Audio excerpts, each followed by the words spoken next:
இன்றைக்கு பொது காலத்தின் 25ஆம் ஞாயிறு, செப்டம்பர் மாதம் 21ஆம் தேதி ஞாயிற்றுக்கிழமை.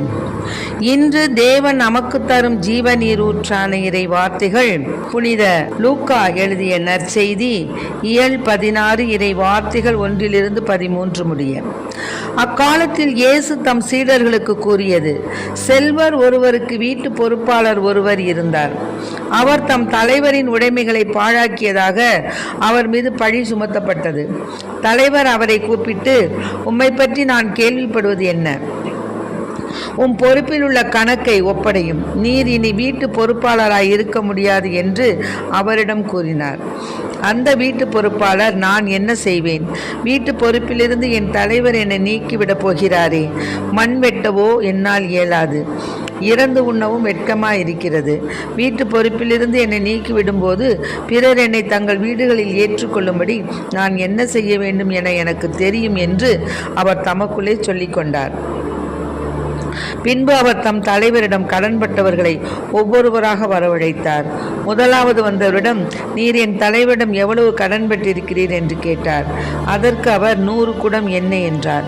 வீட்டு பொறுப்பாளர் அவரிடம், இதோ உம் கடன் சீட்டு, உட்கார்ந்து 50 என்று உடனே எழுதும் என்றார். பின்பு அடுத்தவரிடம், நீர் எவ்வளவு கடன் பெற்றிருக்கிறீர் என்று கேட்டார். அதற்கு அவர் 100 மூடை கோதுமை என்றார்.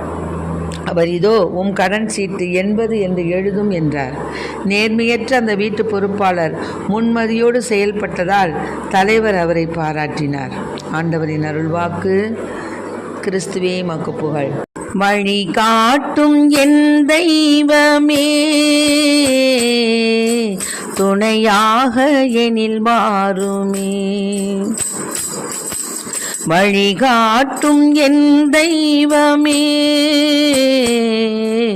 துணையாக எனில் மாறுமே.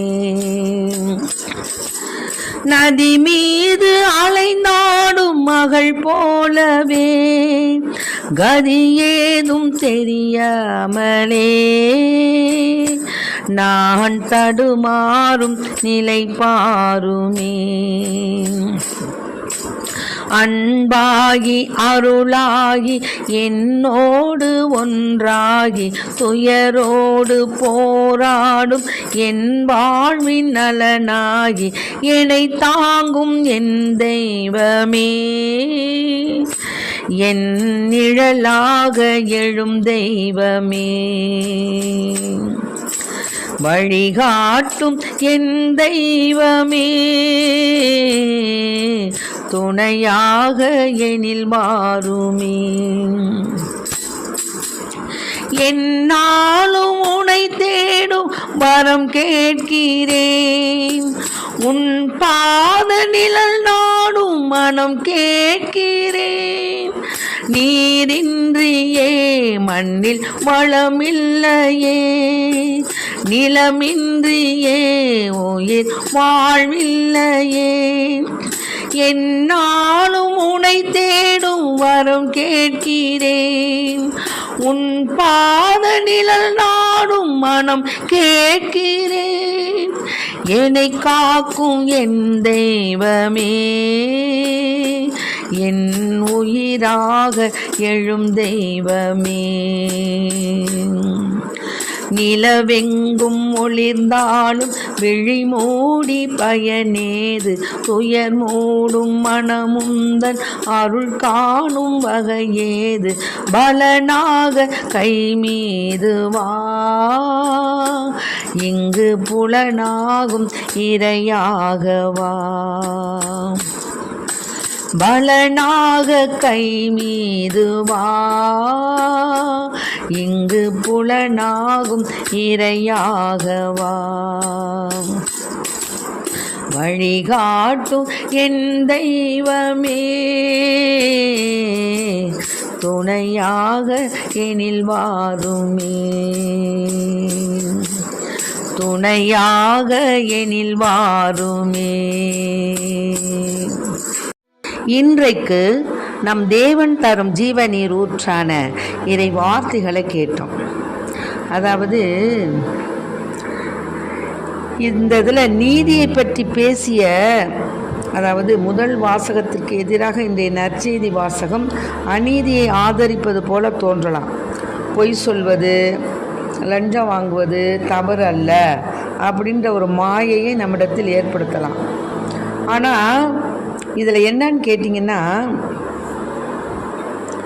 இந்த ஒரு உண்மையை அழிவுக்கு இட்டு செல்லும் பணத்தை எப்படி கையாள்வது என்கிற வாழ்க்கை பாடத்தை இந்த வாசகமானது நமக்கு கற்றுத்தருகிறது.